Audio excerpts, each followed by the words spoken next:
Welcome, everyone. Thanks to so much for joining tonight, whether you're watching us live or during the recording. I am Amy Regan from Seesaw Art here in Manchester, New Hampshire, and we're so excited to be in conversation with Keith Spiro, who is one of three exhibiting photographers currently on view at the gallery in our exhibition entitled Together. Let's get right into it. Keith Spiro was born in 1953 in New York, New York, and is an award-winning professional photographer and photojournalist with NPPA credentials and a strong track record of powerful imagery that he licenses for business use. Widely published throughout New Hampshire, Maine, and Greater Boston, Keith uses photos to tell stories of good people doing great things in our community. And candidly, Keith is such a great supporter of Seesaw Art, approached me with this idea, which spurred so many different connections and ideas through this exhibition. So lovely to have you. Great to see you, Keith. Can you tell us a little bit about what patrons can expect when they come to visit the gallery this month? Sure. When they come to visit the gallery, the biggest thing that you'll see are portraits for the most part. Some are instruments and some are humans. And it is a collection of work, and it started from our conversation, Amy, that capturing what's going on, and art is an authoritative voice these days. So what you do when Mm, you come in and see the exhibit or the catalog that you have that's online is you will see an arc of images that go back 20 years. They begin 20 years ago with a picture that I took of a baby grand piano, mm. and it won a Best in Show award. And that And we is have not what's, that piece and you on have it, view. you do. Yes, yes. And that is not the piece that got me started on all this. Music for me began when I ended up in New Orleans at Preservation Hall.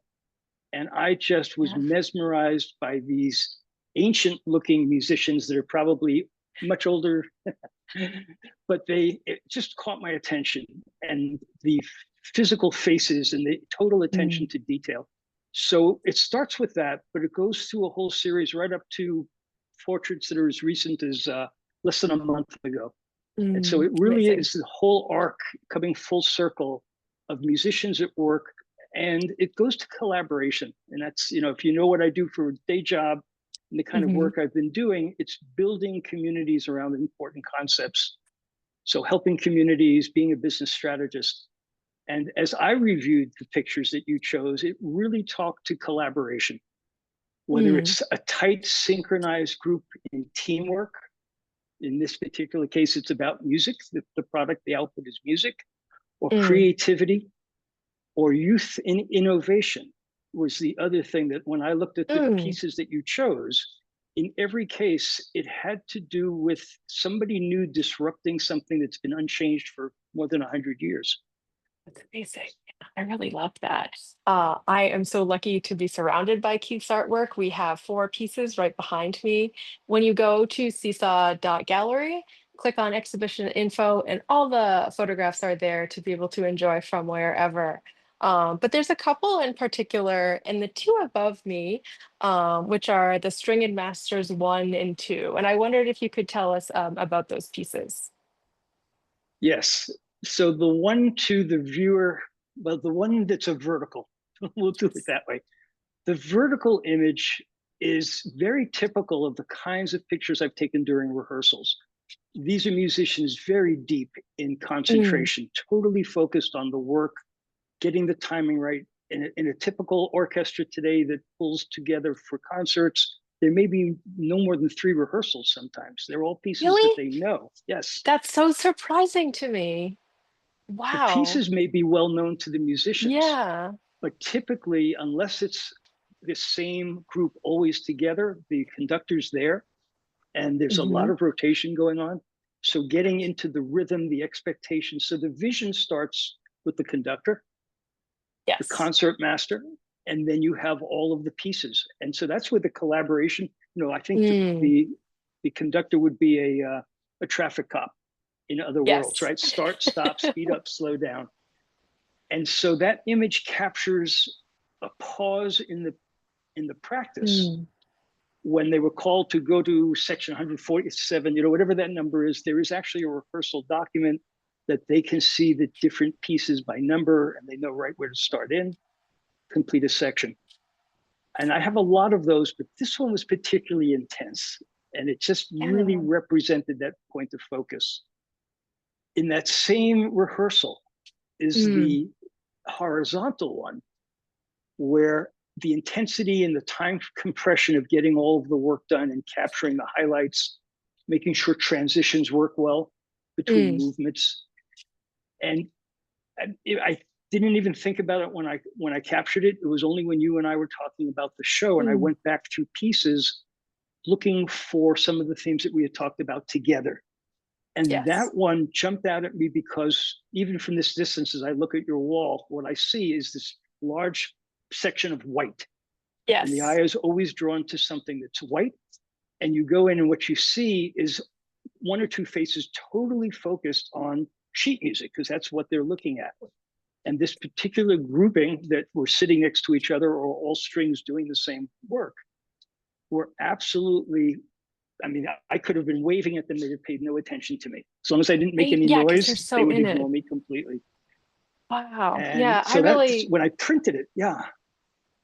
I was going to say I when I really printed love it. that concentration in Mm, that face, which is just like you're so right. Jumping around, anything could have happened, but they are in that. I love hearing that story because I picture, band practices for 6 months and then has the concert.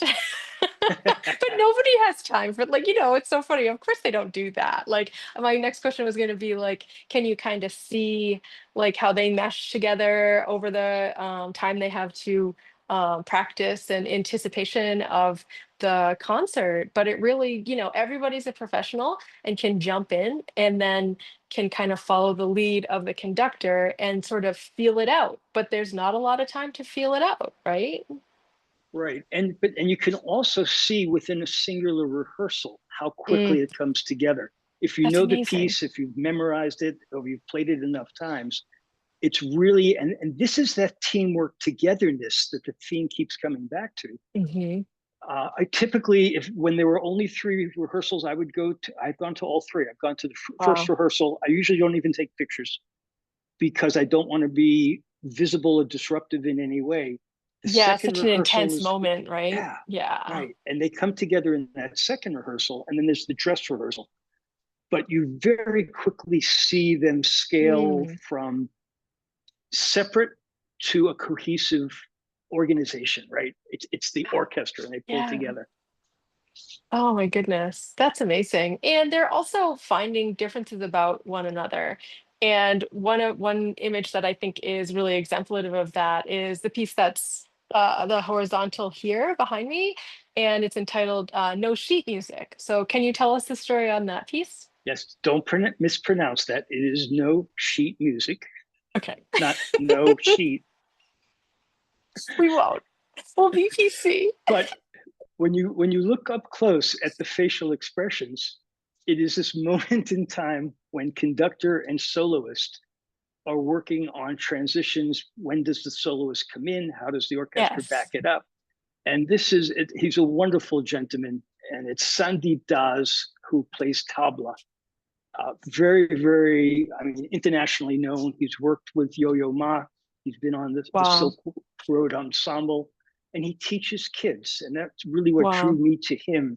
Is he's very Yeah. patient, and he works with children and has scholarships. Just a wonderful human being.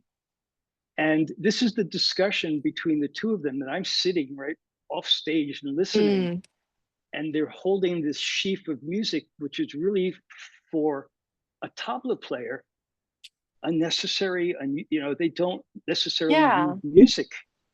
So now you have somebody that is doing complete improv with an orchestra that Wow. is taken and controlled by measure, and every measure Right? should Like be a start and everything is stop point. tabulated. Oh Yeah. my goodness. That's And so that's the wild. moment they're going, oh my, how do we Yes. signal the other group? How do I signal the orchestra? And it worked it out very Yeah. nicely. Right? But I just love that pure, like, one of the figures has their hand on their mouth, and you can tell that it's like that instance.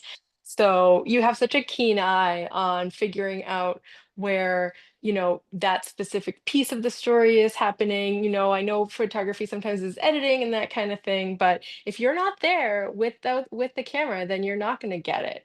And, you have to become part of the furniture and to have people be comfortable enough that, they see your value, they want to make sure that it's documented. I was chatting with Mike Sorelli, who is also in this exhibition. And sometimes he said will let some time pass before he sort of shows the photos or just has this big bank.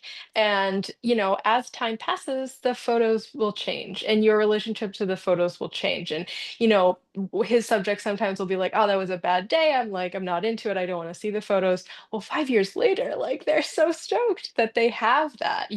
So it's Mm, really fun to think of like how that changes. And I love how you went through thinking about it with a different sort of theme and a different eye specifically for the show and pulled out just numbers of photos that maybe you hadn't thought of before, like the stringed right. masters. I really love that, like that interpretation process.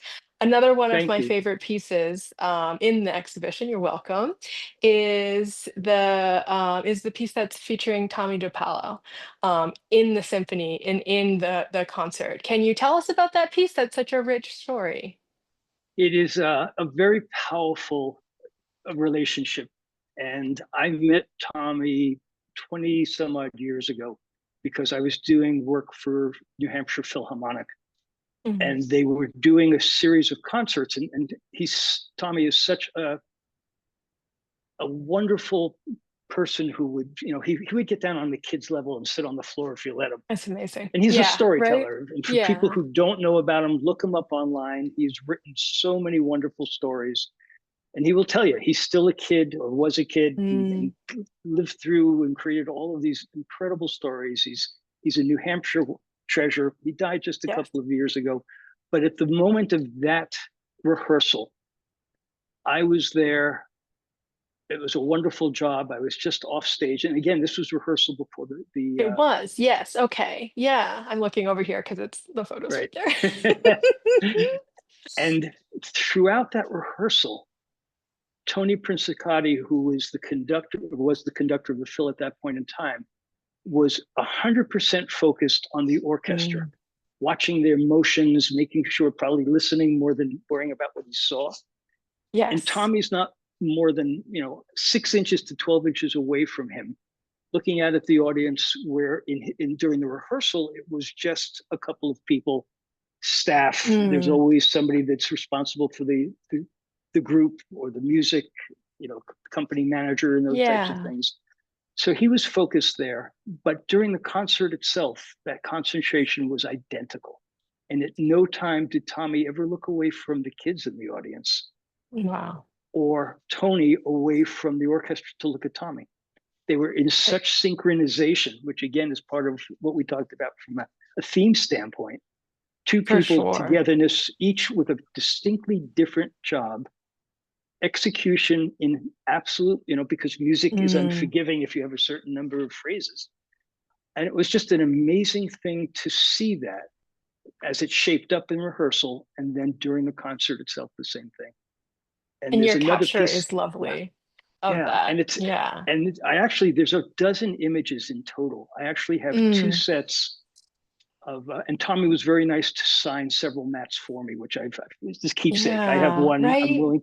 This is the one I'm willing to sell. There are only 3 or 4 in circulation in total. Wow.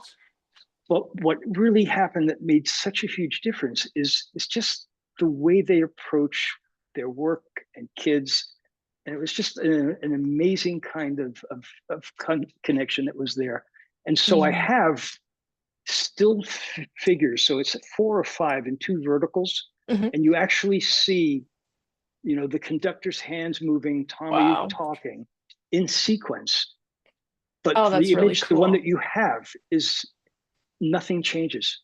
Yeah. There may be hand motions, but not where Right. they're focused. That's amazing. Yeah, it's beautiful to see that artistry as it's happening too, and to be able to, because it's such a great balance, and you Yeah, instantly know that here are two performers who are right in the middle of it, know their craft like the back of their hands, and are so excited to share with the audience or in preparation of the concert. That's such, I love that story. Wow. thank you. I do too. Definitely. And the final piece to that story is fast forward to I think what 5 7 years ago now.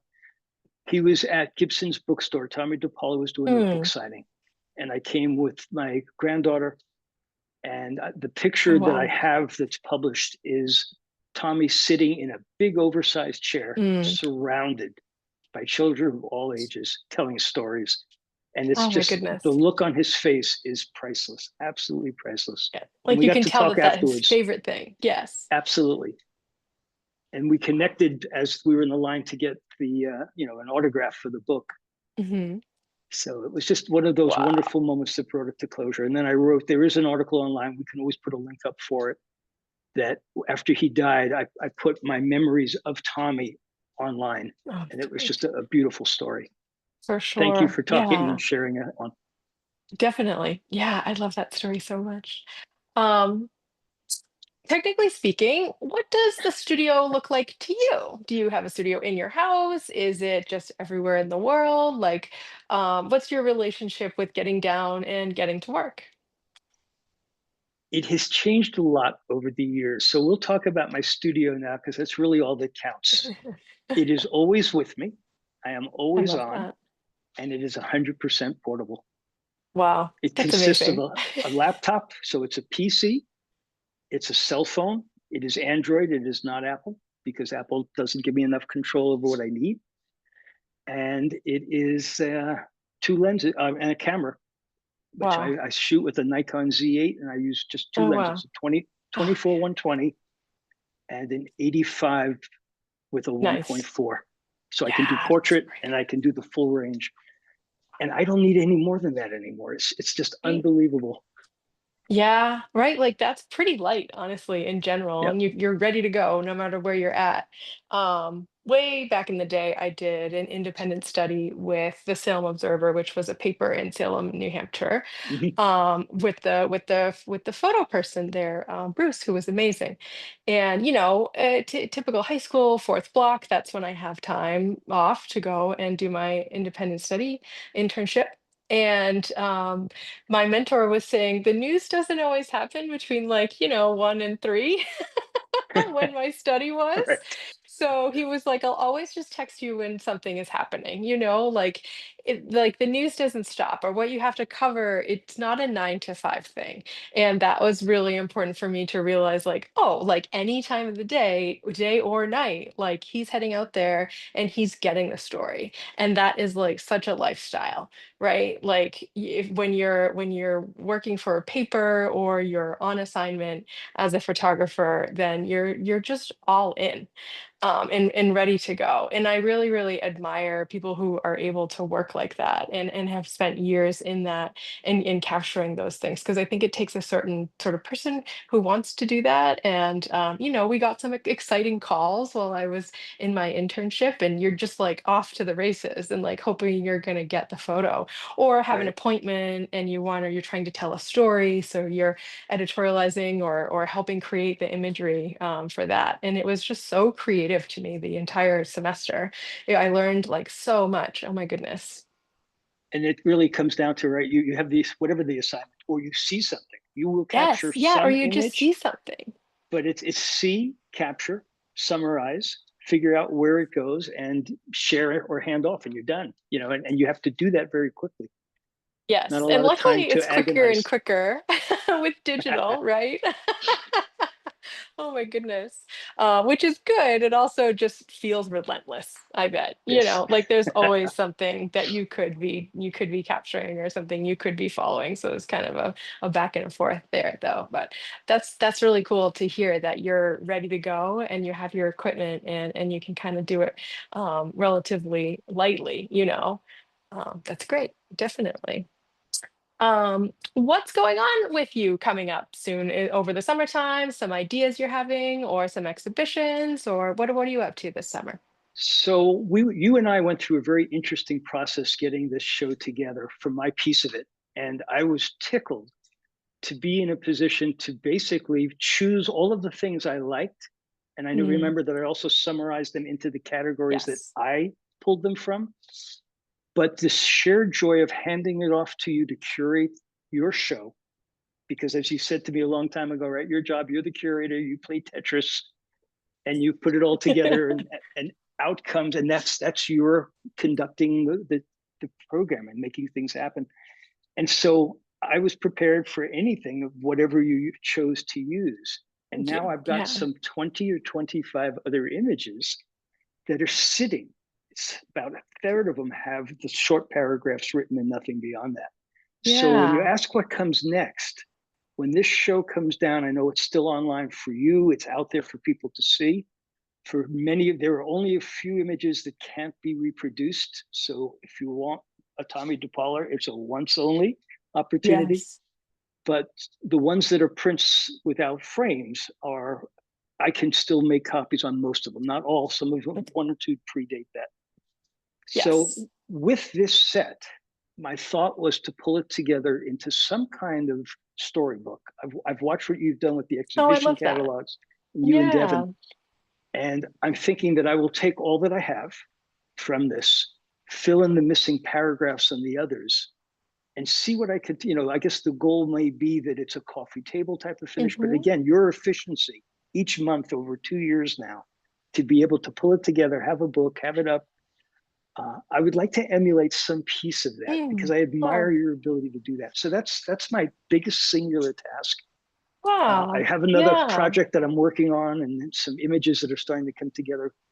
But taking this together piece and putting it out there, because my theme has been art is the authoritative voice. And so the Yes. other thing that is not even just next, but is actively happening is with all the noise and all the uh, massive alerts and distractions that we're getting every single day, the political spectrum pulling you left and right, art becomes an opportunity to turn your phone off, focus Hmm. on the event, and actually immerse yourself for some 90 minutes in what's going on. And so I want to create more of those opportunities and basically help more voices or new voices get out to Mm. that level and be able to do that. I So love those are that. the two big things that are on the table. I will probably come Yeah. back to you and Devin Of course. because if you are interested, I'd like to offer you the opportunity to do the curation on the book because whatever ones you've refused, you have a good Yeah. reason for. But if it's something we can talk about offline. Oh, that's so exciting. Definitely. And I really love when you see something and it inspires you, it sort of pushes you into another direction. And I'm always trying to push my own envelope and sort of take chances and do things that are just different and sort of maybe they'll resonate, maybe they won't. Most of the time they end up resonating.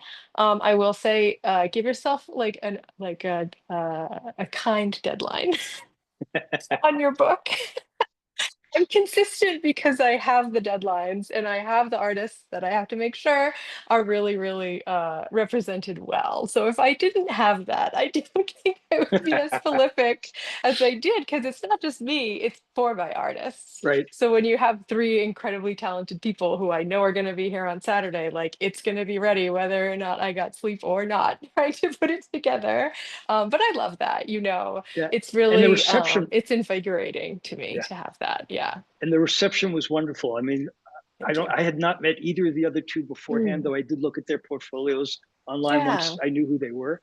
And we all just got along really well. We have for different, as you sure. said, different stages of our careers, Yes. different aspects of what together or community meant or where we came from.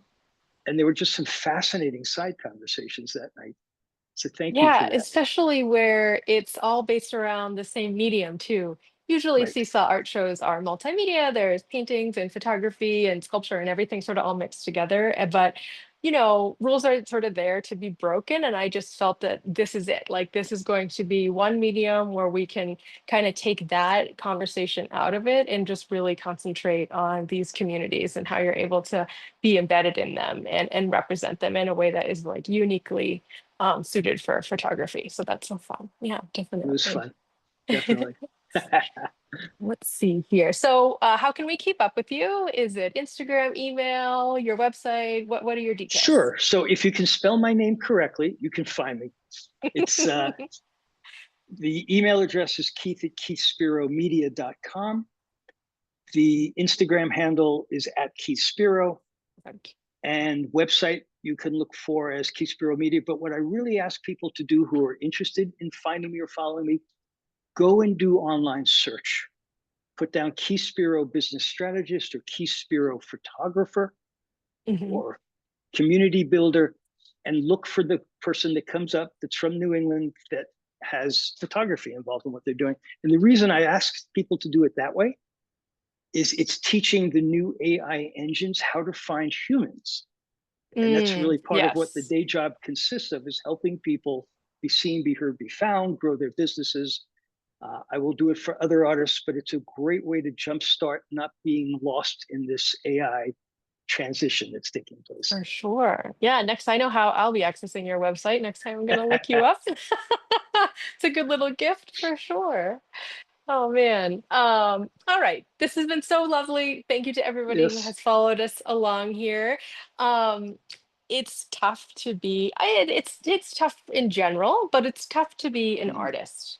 So for either emerging artists or artists who sort of feel like they're in a little bit of a rut, like what do you do when you need to fill your cup, when you need to stay inspired? What would your advice be?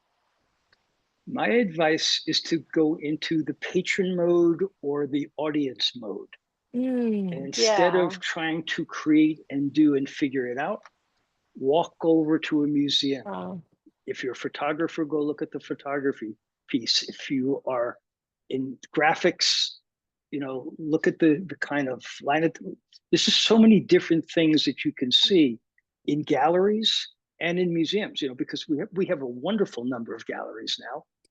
We have, if you look at Vern Glass, there's just so many places that you can go and enjoy somebody else's output, and that releases you from the pressure of create into, I like that, that gives me another idea. yes. Yeah. Because if you're just hammering in the studio by yourself in your vacuum, like you're not getting any outside input. And this happens to me all the time. I'll do a studio visit Mhm. for an artist and I'll get all excited. Either I want to make something, I'm Right. excited for their show.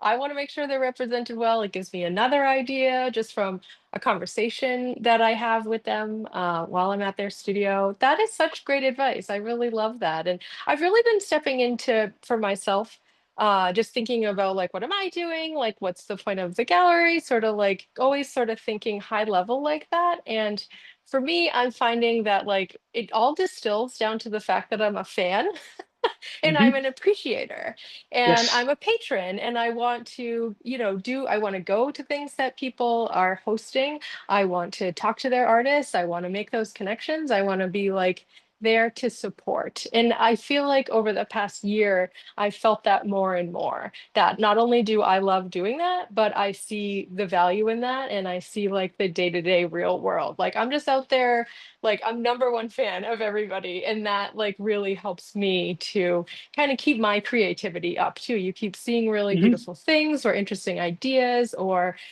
seeing, I love going to galleries and figuring out how they're doing it, or live events or music, everything, seriously. And I think that that is just like such great advice, Keith. I really love that. Thank That's you. awesome. And it's important when you talk about being the number one fan, no artist, no creator can be successful without their patron, without Yes. somebody who admires it, makes a comment, thanks them for it, or buy something. Right, for sure. Yeah, Move it definitely. from And from your workshop to somebody's wall. I feel like too that it's not your first thought that there are fans out there, but there really are. Yeah. And you're creating for yourself, you're expressing for yourself, or you're working on your assignment, but there's also so many people there who are so excited to see what you're doing and are seriously just very supportive. So that is like a really important part of Mm, it for me, for sure. Well, this wonderful. has been lovely. I'm all excited now and double down. You know, when you're like, should I go to that? Should I not go to that? Right. I'm like, no, I gotta go to Yep. it, right? Like, come on, we gotta get out there and meet each other and have some fun.